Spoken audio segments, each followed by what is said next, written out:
abokanan aiki na da muke tahowa nake cewa gani da idan mu zo mu gani don mu yaɗa wannan abin duniya gaba ɗaya. Mu sani Najeriya ƙasa ce mai albarka, mai dausayi, ga lafiyayyun mutane. Farko Allah ya ba mu imani, mu musulmi ne. Littafin Allah kuma ya nuna mana muhimmancin noma. In an zubo da ruwan sama mu yi aiki. قال تبارك وتعالى أنا صببنا الماء صبا ثم شققنا الأرض شقا فأنبتنا فيها حبة وعنبا وقضبا وحدائق وزيتونا ونخلا وحدائق غلبا وفاكهة وأبا متاعا لكم ولأنعامكم. Allah ce lalle mu sababnal ma'a mun kwalalo ruwa wato na sama.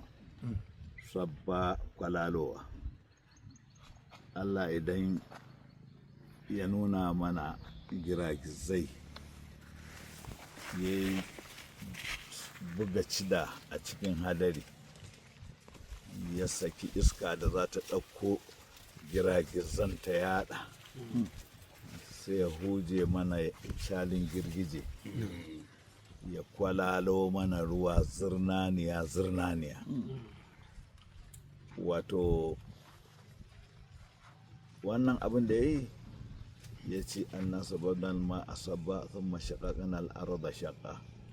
To manoma sai mu je mu share guri, mu haƙa rami, mu yi shuka na iri, illa iyakan namu kenan.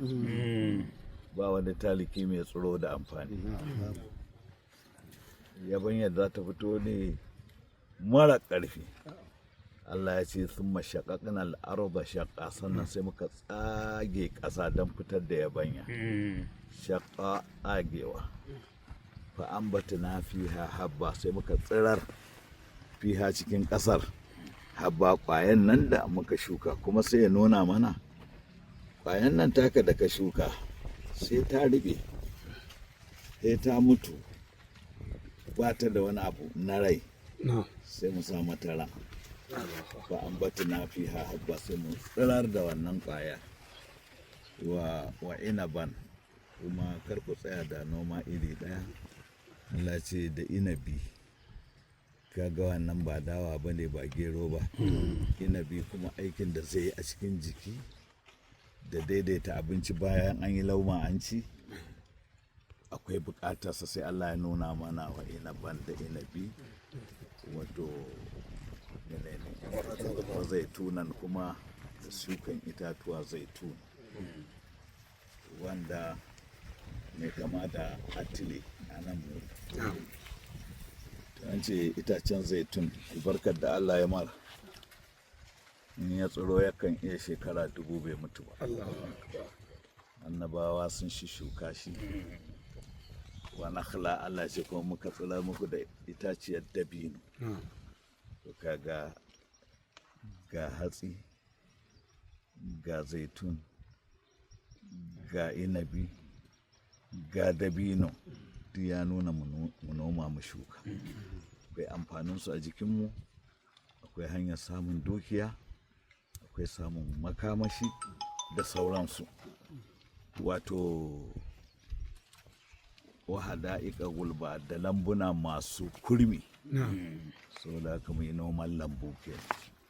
Mu sa yaryaɗi, mu sa itatuwa iri-iri, a tatsu wani a samu magani na ciwon ciki, kuraje a jiki, ci abincin gani ya washe ya yi kyau, gashin jiki ya kwanta, ƙwaƙwalwa ta bunƙasa, ji ya ƙaru a lambunan nan da gonakin nan. To a ina ɗan adam ya samu hujjar ya ce wai ba ni da aikin yi? Yanzu wannan kun ga duk aikin nan da nake nuna muku, ni almajiri ne mai karantar da alkur'ani da hadisi gwargwadon inda wato abin da Allah ya bamu na almajirci. Ta ma kaga ga gona ta, domin ko na zo na yi fasara, na yi rubutu na rubutu a littafi ne kaza, na je wata manzila zan ji ina son ci abinci.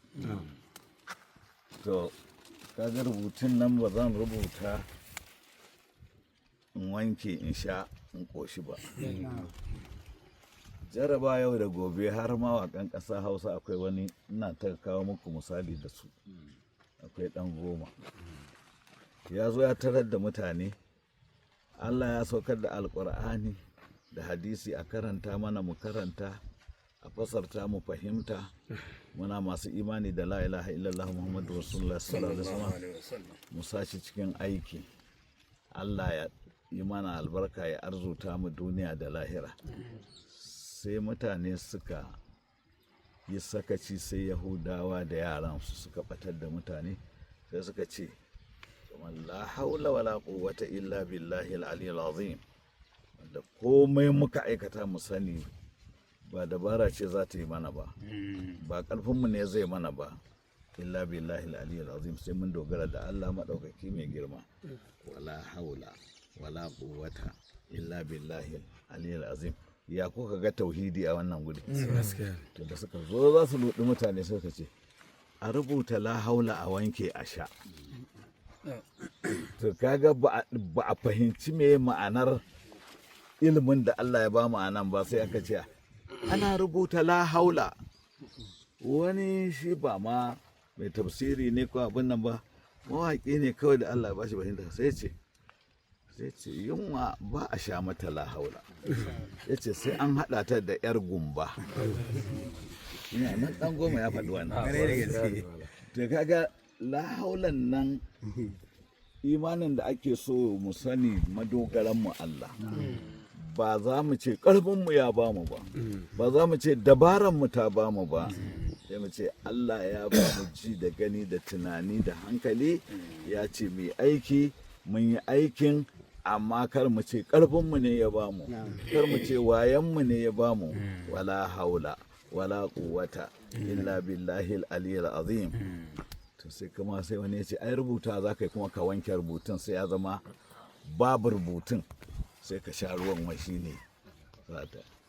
To an aka wanke rubuta aka wanke, sunansa kuma rubutu. To sai kuma ka zo kai dan adam sai ka sha a cikinka. To da ka sha a cikinka shikenan sai ya baka kuzari, sai ya kosar da kai abubuwan da za ka yi. Dan goma ya ce yunwa, ya ce ba a sha mata la haula. To tunda ba za a sha la haula kawai ba, sai me, ya ce sai an haɗa ta da 'yar gumba.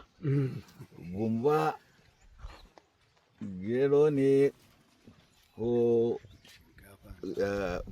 ko dauro, sai a daka shi, sai a sa masa zuma ko sukari, sai a raba, ya zamanto wani irin gari mai daɗin ci da sauransu.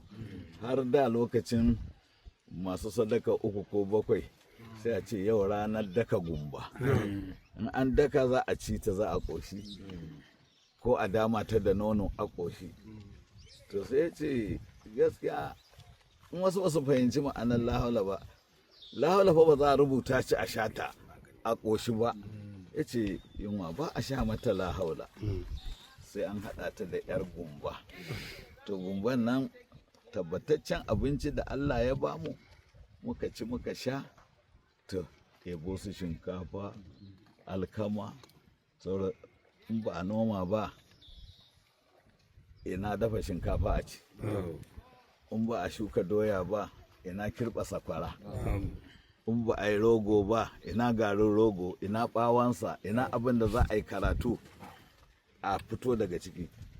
Noman nan da kuke gani ba abin da yake bunƙasa ilimin kimiyya da fasaha kamar noma. Don a jiki za a yanzu wannan ganyen masara, kaka yi mamakin aka yi bincike a samu magani a ciki, kar ka yi mamaki a samu maganin feshi a jiki. Wannan shinkafar in aka sa ta gaba bayan masarar za a yi bincike a samu wani abu a ciki. To kaga ta bunƙasa mana bincike, ta bunƙasa mana ilimi, ta bunƙasa mana abubuwa da yawa. To sai aka so ce mutane suka zauna ba sa karatu, sai su raka cewa ai ba aiki.